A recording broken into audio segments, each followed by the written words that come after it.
Hi there. My name is Dr. Barbara Bryce. I'm a stress relief expert, especially for veterinarians and medical professionals.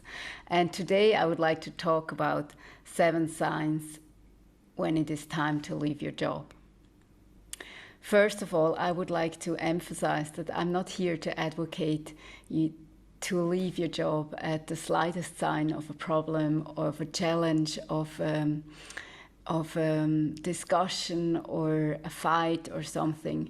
But the signs I'm talking about here are really when things don't change in a long-term relationship, and if you don't see any chance that they will change, even if you talk about these signs and these problems.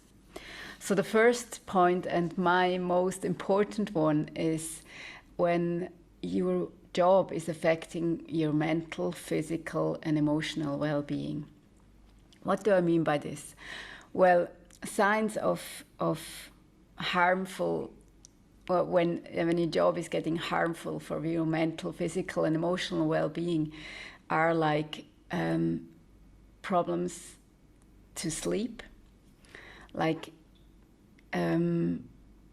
really difficulties to sleep through, to get enough sleep, taking with you all the problems from your work, and like thinking about the cases during the night, and like waking up all sweaty and all emotional about what you've done during the day.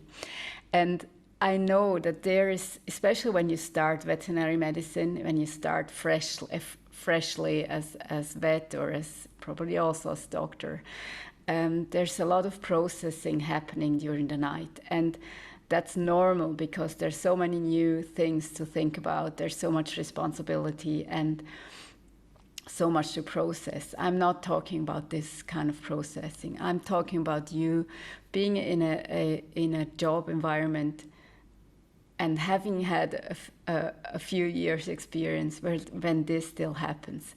So I'm talking about having the experience and having also the capability to work on a certain level, and still facing these problems with sleep deprivation, sleep problems, anxiety during the night, and panic attack and things like that. Another sign is like a lack of appetite due to stress, or overeating is the other sign. I mean, it's like really an imbalance of your eating habits, an imbalance of your health in general, body symptoms like headaches, back aches, chronic pain, migraines, chronic illness in general, and also emotional problems. Like it's usually friends and family who realize when something is not in balance. And signs are like you refuse to go out with your friends for over a longer period of time because you're so exhausted from your job. You're not as joyful as you used to be. And usually friends and family make these remarks. And these are just like clear signs that something is out of balance, and then that you are invited to pay close attention to what is happening, and also ask yourself what's going on, and also look at your patterns, what's happening in the job, and what's causing this on a deeper level. So another sign is, or another cause is boss, a not adequate boss. And what do I mean by this? Well, the thing is, especially in veterinary medicine, we have a lot of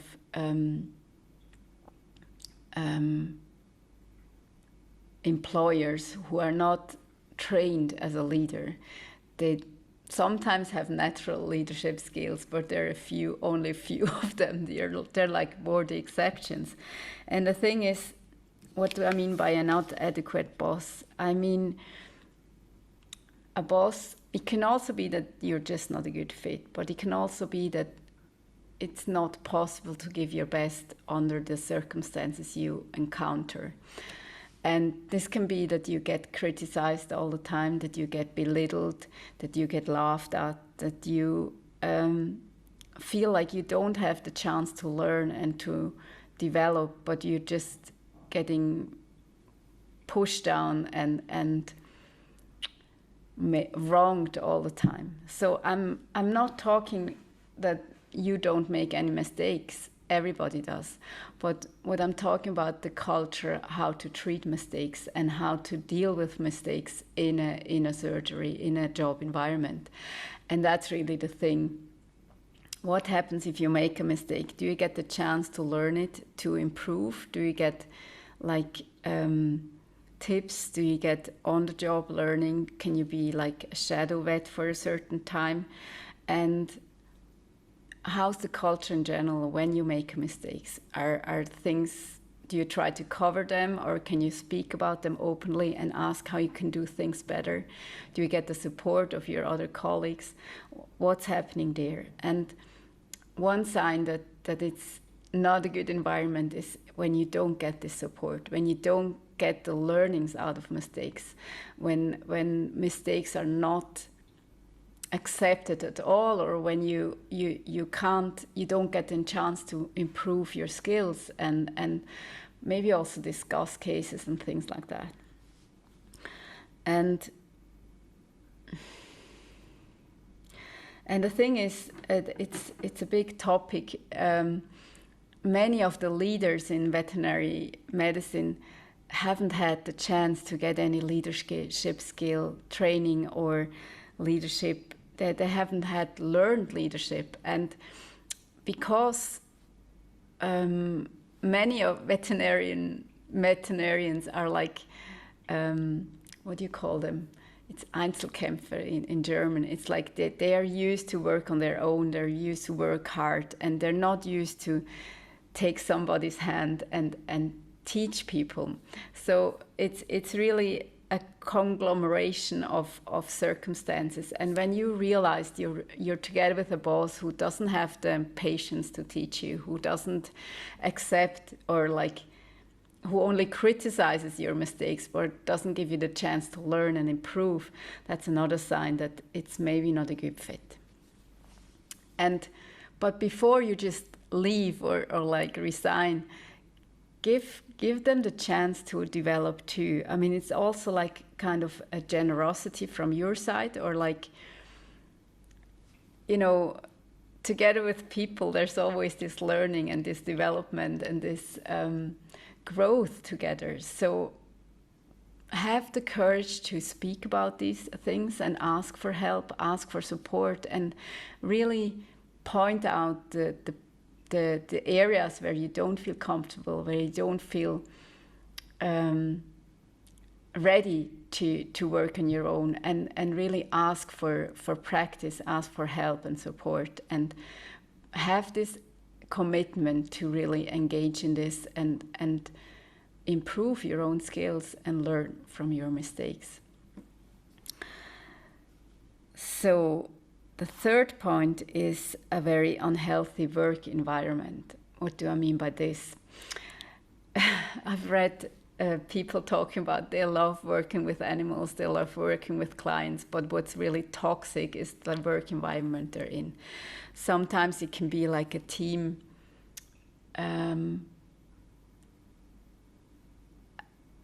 culture which is really toxic. And what do I mean by this is it's like when people are starting back talking, when you experience some kind of bullying, when there's just a general lack of respect, and when people are not able to address problems or issues directly, but they talk around with other people about you. It's also, what's often lacking is also a team meeting where everybody can share what's going on and how they feel in the team and with the team. And that's just also a sign that it's so often it's underestimated how important this is, to be able to work together as a team, to have like a mutual respect, and to communicate in an open and vulnerable way, and also be able to do so without being punished afterwards, without being excluded, or without having all this back talk. So also this is just a sign that it's maybe a good, or if I always advise to like first try to change something, address things, and learn to speak up and address these things and ask for improvement, ask for ideas to solve these problems and see what happens. I mean, it's always, there's a big learning curve and there's also a big chance for growth on both sides, for the team, but also for you personally.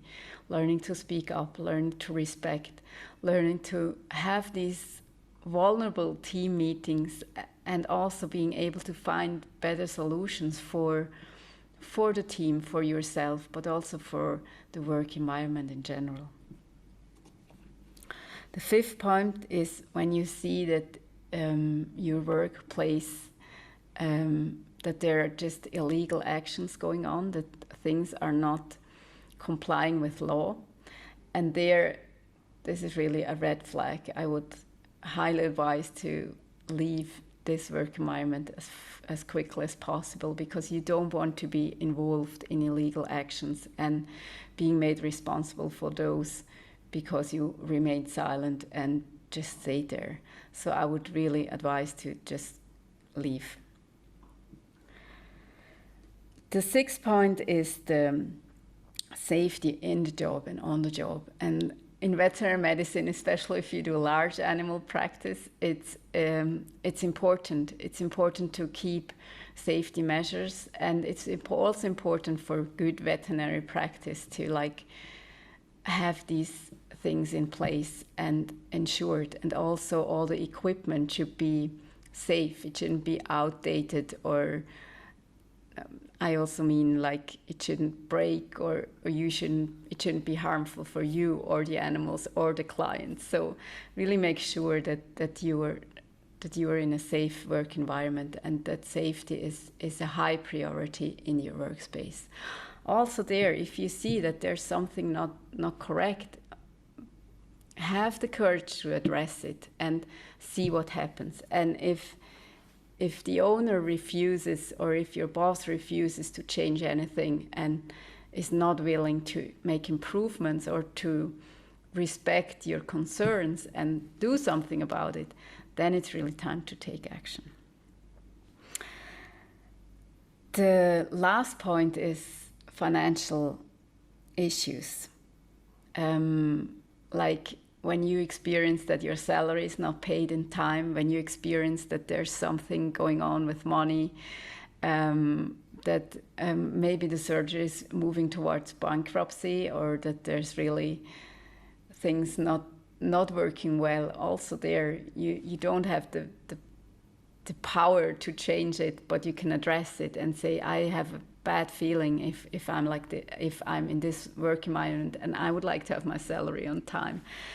And see what happens, see if it improves or it doesn't. And if you see that this is really moving towards bankruptcy, I would rather have a plan B and resign at a certain time. And last but not least, I would like to come back to like the boss, how important it is to have like mutual respect, but also to experience some kind of appreciation, or sometimes it's just a simple thank you, because veterinary medicine is really a job where a lot of effort, a lot of commitment and engagement is required. We work long working hours, we work nights and weekends. We have special emergencies, we have really a variety of cases and clients to deal with. And it's a beautiful job, but it's also very demanding. And it's just having this appreciation, but also for yourself. And that's one of the problems I see in our in veterinary medicine, because the older generation hasn't had this appreciation for themselves. They're not used to like say thank you or appreciate what you are doing.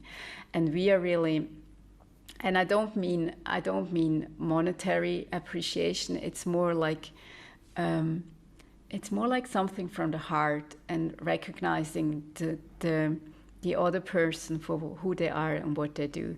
And this is also mutual. I mean, you can also appreciate your boss if he's having the patience to teach you something, if he's taking his time to discuss a case with you, or if you're really able to learn and grow from him and with him. So that's like 7 points. I would like to repeat quickly. So the first is like your mental, physical, and emotional health.